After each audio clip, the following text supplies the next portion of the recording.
Il faut être chanceux pour visiter le château d'If.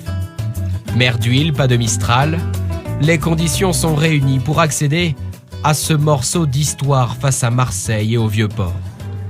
Le point de départ des bateaux pour une traversée express. De 10 minutes seulement. Mesdames et messieurs, bonjour, bienvenue à bord. Nous arrivons au château d'If. Cette famille suisse découvre les lieux. Voilà, c'est beau. Plus aucun habitant ici depuis 64 ans. Les nouveaux gardiens du fort, ce sont ces goélands.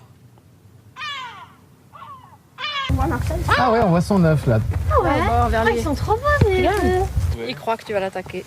L'endroit cultive sa part d'ombre, de mystère.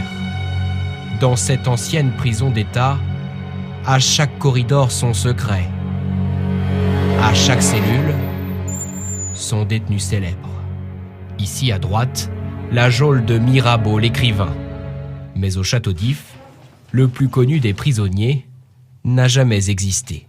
Vous avez ici le cachot dit d'Edmond Dantès, qui deviendra le comte de Monte Cristo à terme. Le héros du roman d'Alexandre Dumas. Visiter le fort, c'est se plonger dans le livre. Un pèlerinage pour tous les passionnés de littérature. On sait que c'est pas vrai, mais bon, c'est magique quand même. Ça devient un peu réel ici. Oui, voilà, c'est ça. Oui. Dans la cellule d'Edmond Dantès, nous retrouvons les touristes suisses. Eux connaissent plus le film que le roman. Alors ces lieux chargés d'histoire, c'est toujours très intéressant d'y amener sa famille pour bien se rendre compte de ce qu'ont pu vivre des ancêtres ou des personnages d'histoire romanesques. C'est toujours intéressant. Et vous les enfants, qu'est-ce que vous en pensez? Que le prisonnier, il était, je pense qu'il était bien enfermé longtemps dans la cellule. Pour s'évader, une seule solution, reprendre le large. Direction l'archipel du Frioul, sur la piste des marins du 19e siècle. Dans cet hôpital, il passait plusieurs jours en quarantaine pour empêcher les épidémies.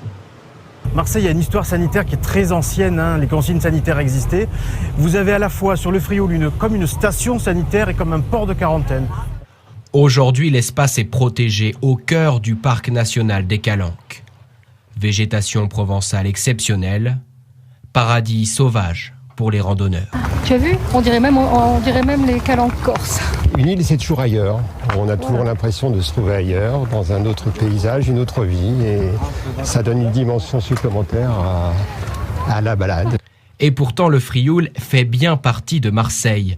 Notre-Dame de la Garde est là, au loin dans la brume. Sur la plage de Saint-Estève, c'est donc une baignade en face à face avec la ville. Franchement, c'est magnifique. L'eau, elle est hyper claire, donc une fois rentrée, même si elle est froide, on s'y habitue en fait.